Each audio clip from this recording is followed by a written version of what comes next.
Pourquoi personne ne parle de ces hommes qui ne savent plus draguer dans la vie réelle parce qu'ils se sont habitués à draguer en ligne ou sur des applications de rencontres, qu'ils prennent un cœur sur une story comme une avance et qu'en fait ils ont terriblement peur du rejet dans la vie réelle. Donc ils préfèrent se faire rejeter en ligne et ça a des conséquences terribles parce que ça ne fait que créer plus de distance entre les hommes et les femmes.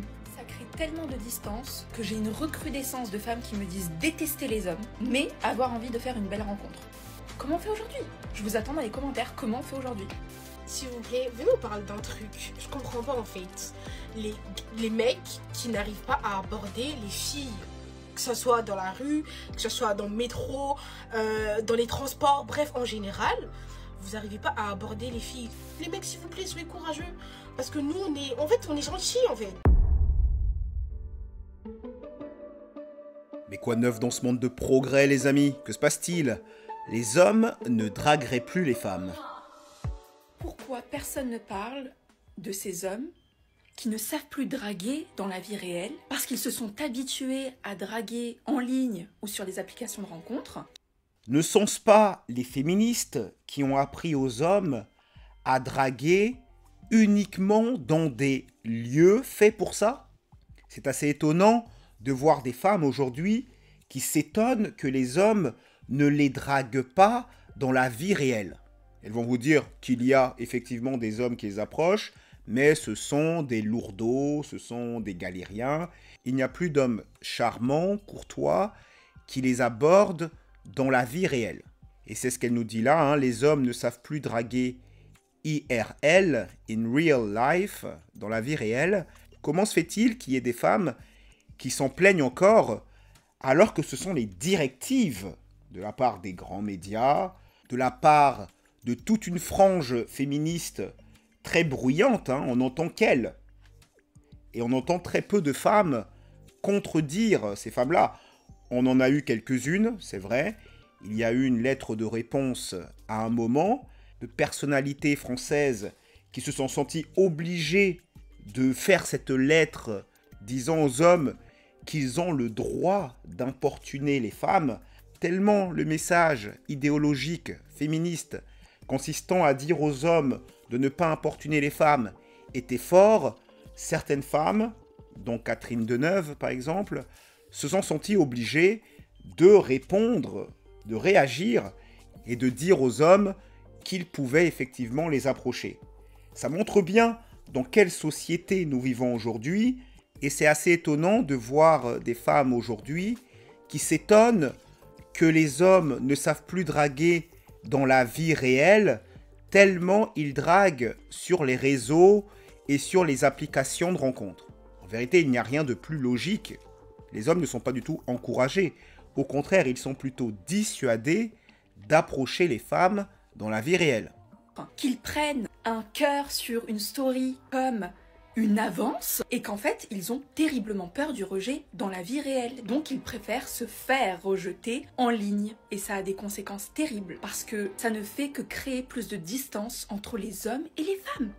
Ah donc on va accuser maintenant les hommes d'être à l'origine, d'être la cause de la distance de plus en plus grande entre les hommes et les femmes. C'est quand même fort de café, ce qui amène en vérité la distance, le gouffre de plus en plus grand entre les hommes et les femmes, c'est la diabolisation des hommes.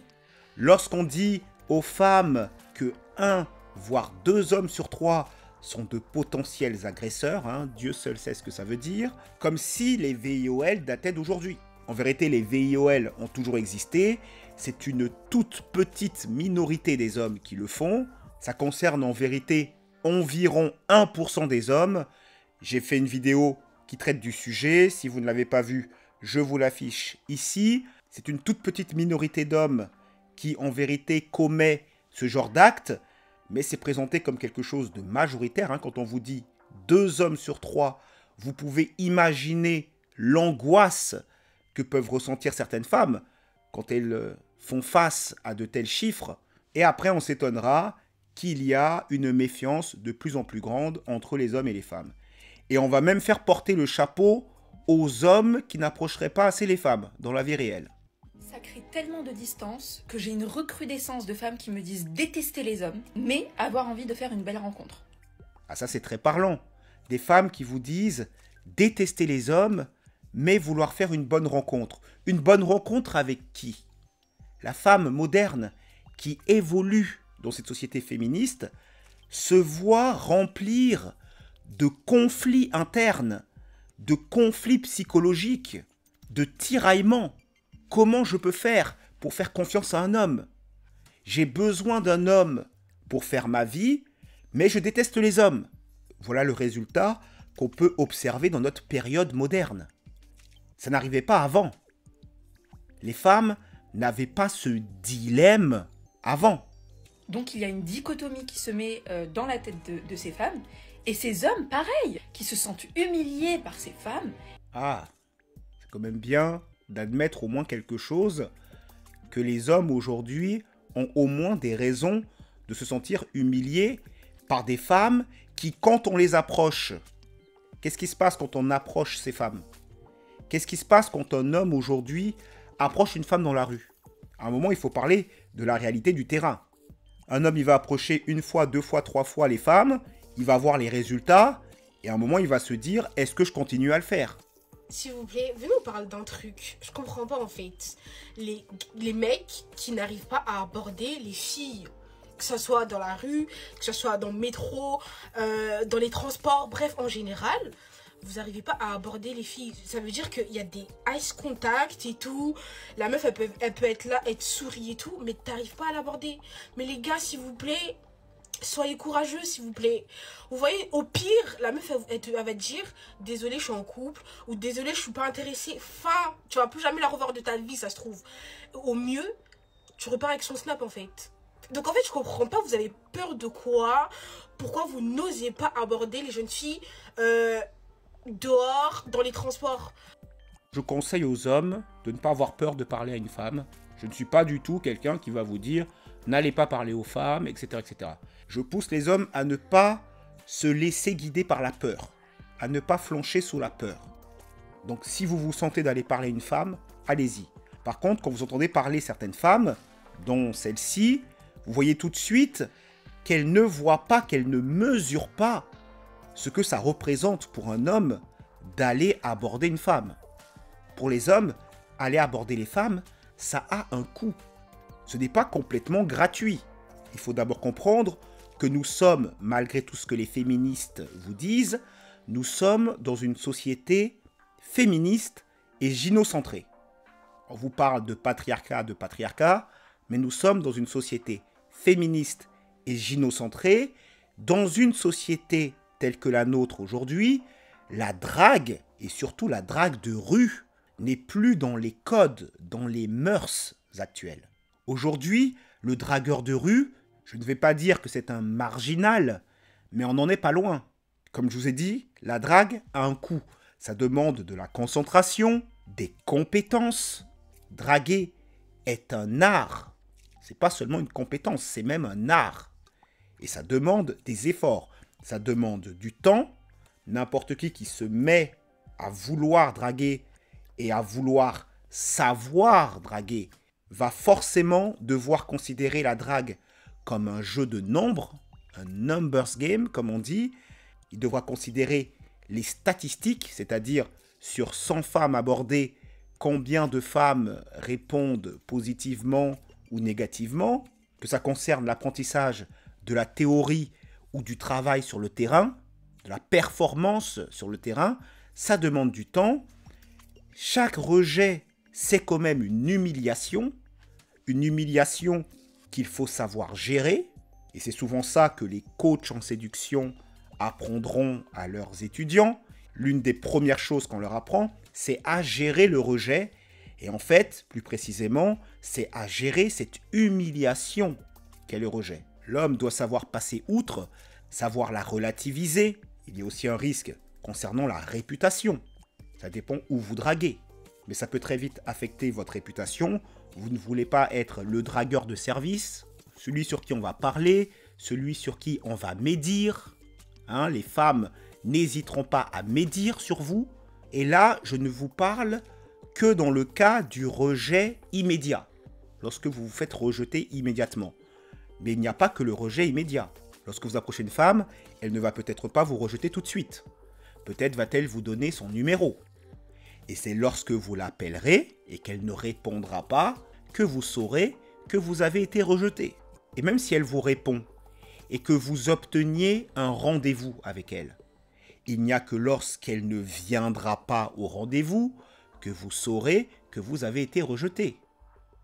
Et même si elle vient au rendez-vous, vous vous donnez rendez-vous dans un resto par exemple, elle vient, vous mangez ensemble et à la fin du resto, elle vous dit « Super, c'était très très bien, je me suis très bien amusé », mais après ça, elle ne vous donne plus signe de vie. Donc ce ne sera qu'après le resto que vous saurez que vous avez été rejeté. Ce n'est pas toujours une tâche aisée pour tous les hommes de savoir draguer, de savoir mener une discussion. Et on parle très peu de la fatigue mentale que ça peut amener. Beaucoup d'hommes arrêtent de courir après les filles pour la fatigue mentale. Pas seulement pour ce que ça va leur coûter financièrement, mais aussi pour la fatigue mentale que ça peut amener. Donc le coût n'est pas du tout nul pour les hommes. Il y a un vrai coût. Mais bien sûr, les femmes de l'extérieur ne peuvent pas le voir. Elles n'ont jamais eu à le faire, elles ne mesurent pas ce que ça représente. Parce que c'est là, pour moi, selon moi, c'est le best. C'est de rencontrer quelqu'un directement en face, dans la vraie vie, que sur les réseaux en fait. Parce que déjà, vous vous êtes déjà rencontrés, vous voyez déjà à quoi vous ressemblez. Genre lui, il voit à quoi tu ressembles, toi tu vois à quoi il ressemble. Et si t'intéresse pas, ben, tu dis non, désolé, je suis pas intéressée, je suis en couple. Basta en fait, ça se finit. Absolument. C'est très bien, c'est très sain en fait de se voir en vrai, de faire connaissance en vrai. C'est très bien, mais voilà pourquoi ça ne va plus se faire.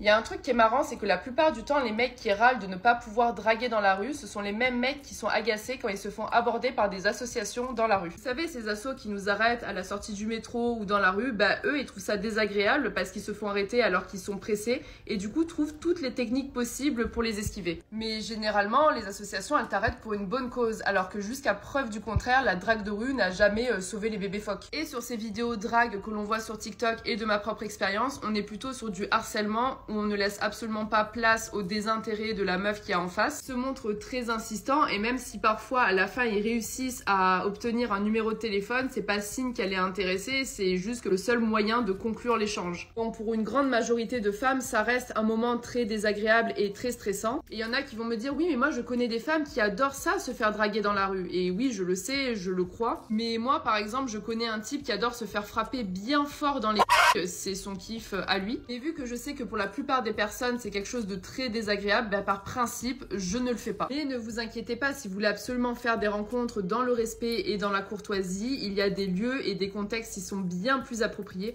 pour trouver la femme de votre vie. Voilà, donc il y a des lieux bien plus appropriés, hein, nous y sommes. Vous pouvez aller en boîte, hein, vous pouvez aller dans des bars, vous pouvez aller sur Tinder, hein, sur des applications de rencontres, sur les lieux payants, en vérité. Donc il faut payer pour pouvoir draguer. Voilà ce que les féministes nous disent, au grand désarroi des femmes que nous avons entendues précédemment. Voilà le message général qu'on envoie aux hommes. Il y a des lieux pour ça. Et c'est l'une des pires choses, parce qu'en vérité, ces lieux, comme on vous dit, les boîtes, les applications de rencontres, ces lieux, en vérité, sont des lieux où vous allez assister à beaucoup de résistance, en vérité, de la part des femmes. N'importe quel homme qui a l'habitude d'aller en boîte et d'aller sur Tinder, hein, la grande majorité des hommes qui vont sur Tinder, pourra vous dire que dans la quasi-totalité des cas, ça ne sert à rien. Dans la quasi-totalité des cas, ça ne sert à rien. Sauf pour une toute petite frange, un profil très particulier d'hommes, ce qu'on appelle les tchads, des hommes qui représentent moins de 10% sur Tinder. À part ces hommes-là, les femmes ne se font pas beaucoup pécho, si vous me permettez l'expression, sur les applications de rencontres. La plupart des femmes vont sur les applications de rencontres essentiellement pour booster leur ego. Les femmes sont assez difficiles, montrent pas mal de résistance généralement sur les applications et en boîte de nuit pour une raison simple, qui les dépasse elles-mêmes. C'est qu'elles n'aiment pas du tout, au niveau instinctif, elles n'aiment pas du tout la préméditation. En effet, les boîtes de nuit et les applications de rencontres, ce sont des lieux, au niveau de la rencontre homme-femme, ce sont des lieux de préméditation. Tout le monde sait qu'on va sur ces lieux-là pour draguer. On va sur ces lieux-là pour pécho. Et c'est en vérité plus fort que les filles. C'est naturellement plus fort qu'elles. Elles préfèrent sentir qu'il n'y a pas de préméditation. Elles aiment bien le « it just happened ». C'est juste arrivé. C'est arrivé de manière fortuite. C'est arrivé sans préméditation. Quand elles sentent la préméditation, ça les refroidit un petit peu. C'est pour ça que tous ceux qui ont l'habitude d'aller en boîte vous le diront. Ce n'est pas du tout simple d'aller en boîte et de soulever une nana en boîte. Et d'ailleurs, les séducteurs chevronnés qui s'y connaissent vous diront que le meilleur endroit pour draguer, c'est certainement pas la boîte de nuit. Donc toutes ces féministes qui vous disent « il y a des lieux pour ça », elles n'ont évidemment pas intégré que c'est un tu-séduction, hein, que c'est quelque chose qui freine la séduction. Elles sont d'ailleurs coutumières du fait. Hein.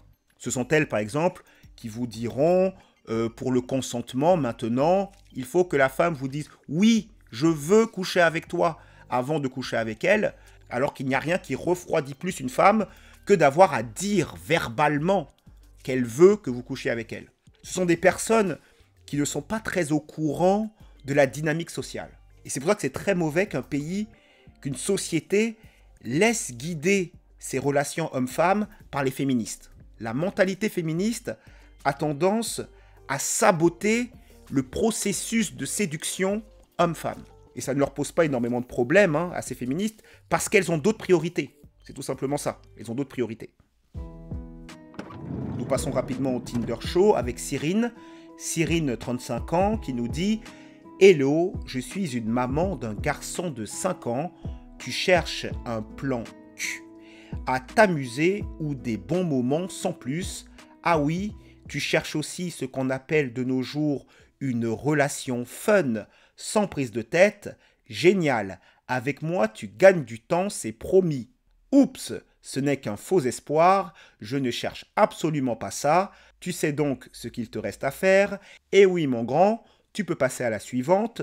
Et je suis sûr que tu finiras par trouver ton bonheur avec elle. » Eh bien, Cyrine, 35 ans, qui nous donne un classique, hein, je suis là pour du sérieux. Les femmes ont comme objectif naturel l'engagement. Et Cyrine nous dit, tu veux t'amuser, tu veux du fun, tu veux une relation fun, une relation sans prise de tête, de bons moments sans plus.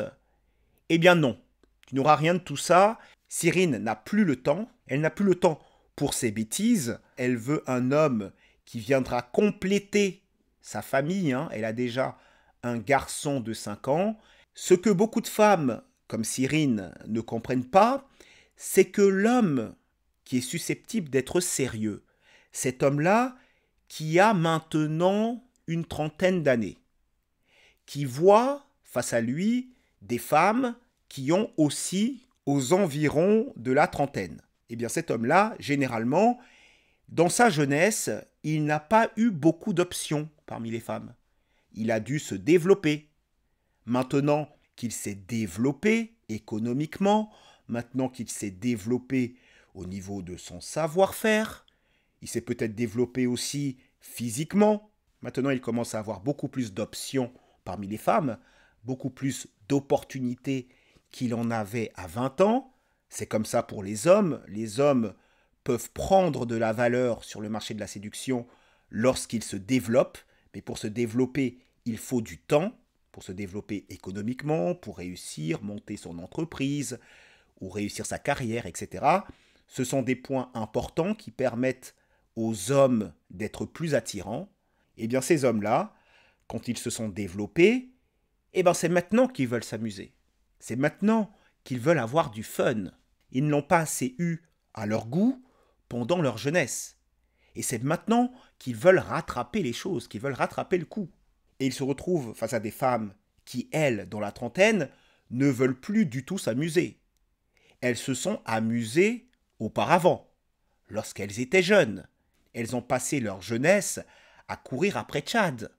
elles se sont bien amusées avec ces hommes qui ne s'engagent pas. Et maintenant, elle ne veut plus s'amuser. Eh bien, elle fera face à un homme qui, lui, va tout simplement lui mentir. Oui, oui, moi aussi je veux du sérieux. Et après, quand il ne s'engagera pas sérieusement avec elle, elle sera plus ou moins surprise. Voilà le cheminement classique qui peut arriver. Une femme voit sa valeur sur le marché de la rencontre décliner avec l'âge. L'homme n'a pas le même problème lorsqu'il se développe et les courbes d'attirance, d'attractivité se croisent là où les femmes valaient, entre guillemets, valaient plus que les hommes sur le marché de la rencontre. Eh bien, nous avons un retournement de situation qui arrive vers la trentaine.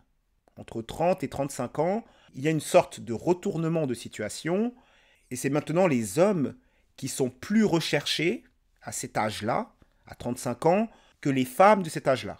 Et ça va s'accentuer, hein, c'est encore plus prononcé à 40 ans, et encore plus à 45, etc., etc. Et ce phénomène amène beaucoup de désillusions. Les femmes comme Cyrine, 35 ans, c'est évidemment leur hantise de tomber sur des hommes qui veulent du fun, mais elle a de grandes chances, malheureusement pour elle, de tomber sur ce type d'hommes, des hommes qui ne se sont pas assez amusés auparavant et qui maintenant veulent s'amuser. Et je le dis, hein, lorsque Cyrine va leur dire « Ah non, hein, là tu t'amuses pas, hein, moi je suis pas là pour m'amuser, je suis pas là pour le fun, je suis là pour le sérieux », eh bien elle aura pas mal d'hommes qui n'hésiteront pas à lui mentir. C'est son boulot à elle, hein, c'est son boulot de décrypter, hein, c'est son boulot de reconnaître les hommes vraiment sérieux et ceux qui ne voudront pas vraiment s'engager avec elle. Elle devra développer cette compétence pour pouvoir bien déterminer quel homme il faut choisir, parce qu'à chaque erreur, elle perdra du temps. C'est pour ça qu'on conseille aux femmes de prendre très au sérieux leur vie relationnelle très tôt. Plus vous le ferez tôt, mesdames, moins vous aurez de risques de vous retrouver dans la situation de Cyrine. Nous lui souhaitons quand même de trouver un homme qui ait le profil et qui corresponde à ce qu'elle recherche. C'était Cameron, Diffusion 66. Dites-moi ce que vous pensez de tout ça dans les commentaires. Abonnez-vous et activez la cloche pour recevoir toujours plus d'éclairage, de décryptage et d'analyse. Et n'oubliez pas, toujours droit dans vos bottes, choisissez consciencieusement votre propre chemin.